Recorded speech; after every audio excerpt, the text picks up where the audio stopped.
Hello everyone, this is the 7th video in the integral and derivative series, where today we're going to be learning about Feynman's technique. So what is Feynman's technique? Well, it's basically differentiating under the integral operator. So we're going to do that with this problem over here that I just saw it on YouTube, and I want to solve it for the first time. And I think that it looks like it can be solved using Feynman's technique. So let's just get into it. Basically, okay, the first thing I notice is I want to get this tangent out, right? So, okay, we're just gonna do a simple u substitution here. So x is equal to tangent theta, which means that arc tangent of x is equal to theta. Therefore, 1 over x squared plus 1, or you can just say dx over that, is equal to d theta. And you can see our bounds are going to change. So tangent of pi over 2, right, that's going to be equal to infinity, and tangent of 0 is 0. So we're going to have this new integral over here. And okay, yes. So this is where the Feynman's technique comes in. So if you have watched other YouTube videos, you might see integrals like this. This is more commonly where the Feynman technique would be used because it's so obvious. But basically, the principle of Feynman's technique is to differentiate this integral to make it easier to solve. You wouldn't use it unless it makes it easier to solve. And here, I'm going to let I of t, so I have some parameter t, and I'm going to put t in the exponential, and you're going to see why. Because when I differentiate it, right, so really what's happening here is I'm doing this.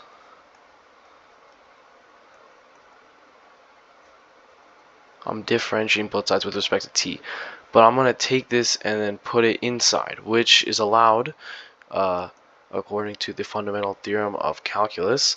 The only thing is this is going to change into a partial derivative with respect to t, and don't really worry about what that means. It's just because this is now a multi-valued function, and so we don't want to, we basically want to treat x as a constant, right? So but it's basically all it means is just pretend this is a constant and only differentiate with respect to t.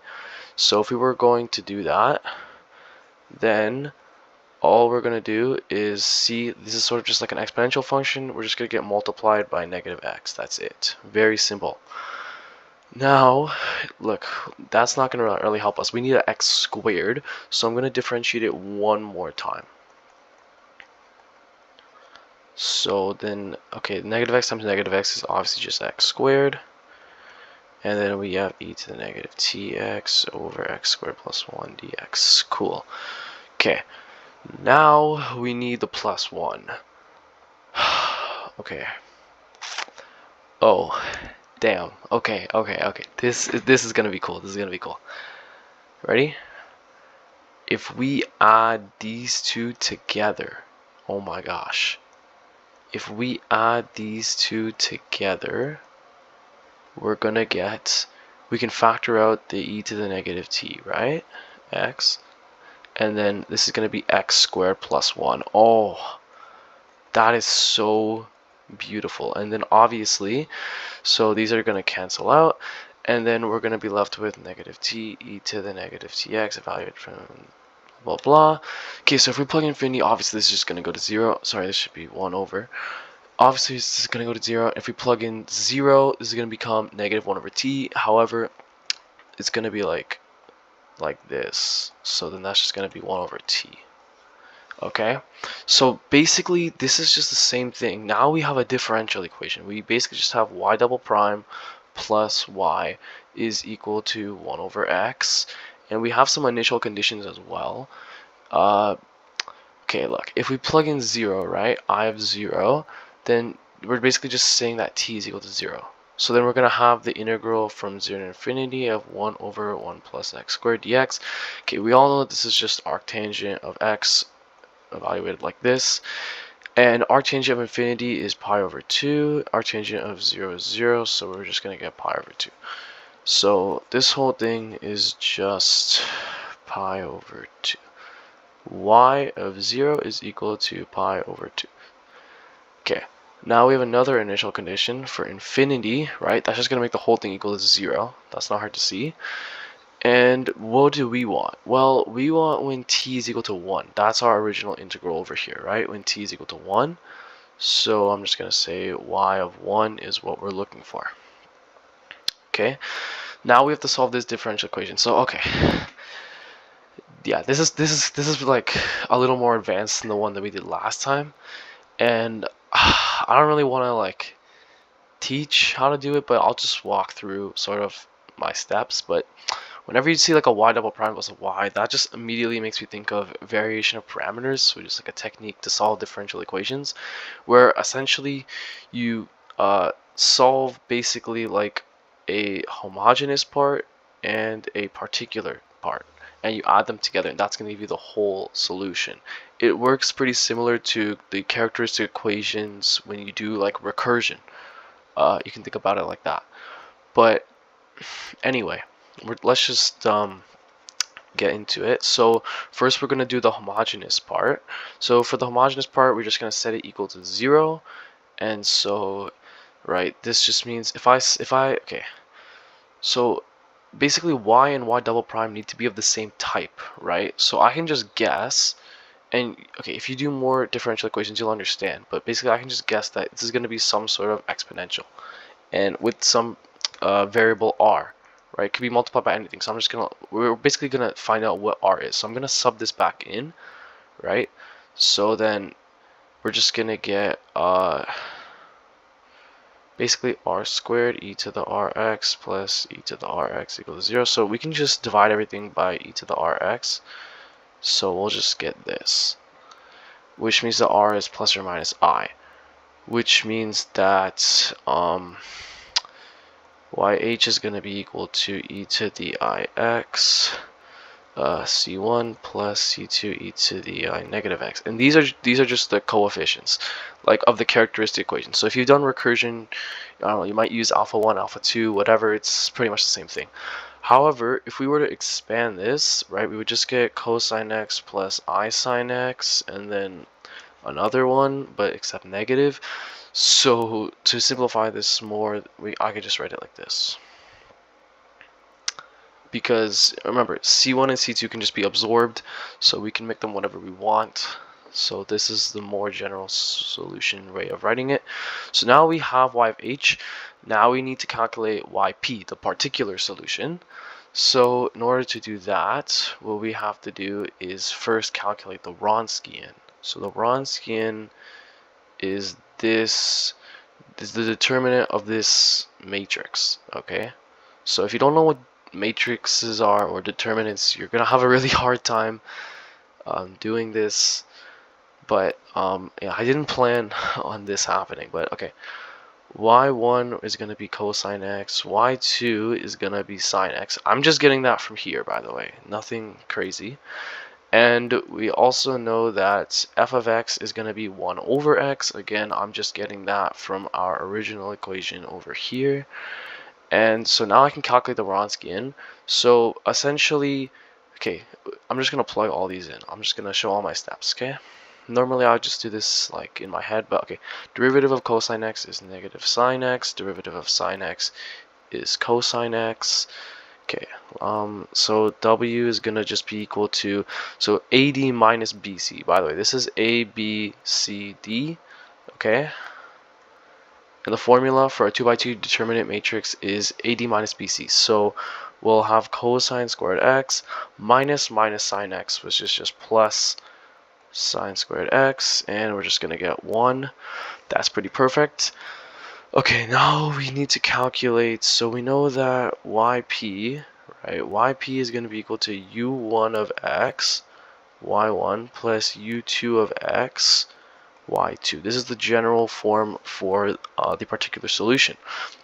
Another formula you need to know is y1 of x is equal to the integral over the Wronskian f of x y2 negative, and y2 of x is equal to the integral y1 f of x over w. This is the Wronskian, which in our case is 1, so that is really helpful. I do not understand how these were derived, so don't ask me to explain that. I don't really know what's going on there.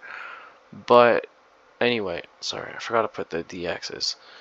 Now let's just calculate these. So right, this is just going to be the negative integral for, so y2 is sine x. So we're just going to get sine x over x. Wow. Wow. This video just got a lot more complicated. Oh my god. Okay. These are special functions. So we're going to just learn these special functions, I guess, today. So this is the sine integral of x and the cosine integral of x. These are non-elementary functions. So basically these integrals cannot be expressed in terms of our elementary functions like log, cosine, sine, square root, whatever. So we had to make these new functions, and it's pretty obvious. If you know Taylor series, you can just use the Taylor series expansions for sine x and cos x, and you can see that there's no existing function, so we had to create these functions. And also there's no bounds. If there was bounds, you don't necessarily need to use these, but okay, we're gonna have to maybe do some searching up because I don't know the values of these things, but okay, it's gonna be okay. So remember how I said y is equal to yp plus yh, and remember yh was just c1 cosine x plus c2 sine x, and then yp we just calculated. Yp is this thing, right? So oh my god. Okay, so y1 was, I think, cosine x, we said. So sorry, this should be minus, and then we'll have six, and then plus sine x, I don't even know, cosine integral of x, okay? I don't even know if those are the real names. I'm pretty sure that's what they're called. Anyways, yeah, so now we're going to need to put in our initial conditions because we got y, but we know y of 0 is equal to pi over 2, so let's just plug in 0 everywhere. So that's going to get c1, okay, that's obviously going to be 0. Si of x, Si of 0 I know is, if you take the limit, it's 0. I'm probably going to have to search this one up, though. I mean, I feel like it should just be 0, though. I don't know. Okay, so we're gonna just say like that, this, okay? We're just gonna say this. And okay, y of infinity now. So okay, well, we know this is pi over 2 cos x, and then we know that we just determined, right, that this was, that c1 was pi over 2, right? And then also we have this, okay? So that's going to be minus cosine x psi of infinity. But okay, here's the thing, and I've solved this integral before, but okay, you know how I said that si of 0 is equal to 0, right?